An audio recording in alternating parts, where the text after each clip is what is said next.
الا لاحظتوا مزيان غادي تلقاو في الاصابع ديالكم واحد القوس، ولكن هذا القوس هذا كثير منكم ما عارف شنو هو السبب الوجود ديالو.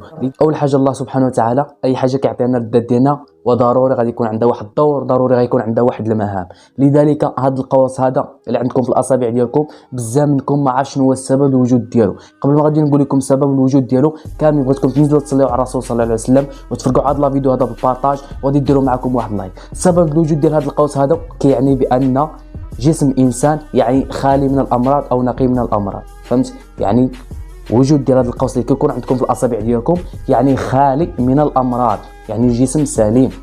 واللي عنده على هذه الشكيله هذه كما كتشوفوا هنايا يعني اصابع بويضين بزاف بزاف بزاف، يعني ما كيبانش داك القوس.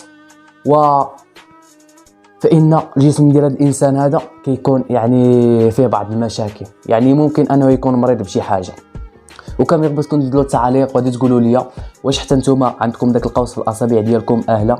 الا كان شي واحد فيكم ما عندوش هذا القوس في الاصابع ديالو ضروري خاصو يمشي يستشير الطبيب وغادي يشوف الحاله الصحيه ديالو.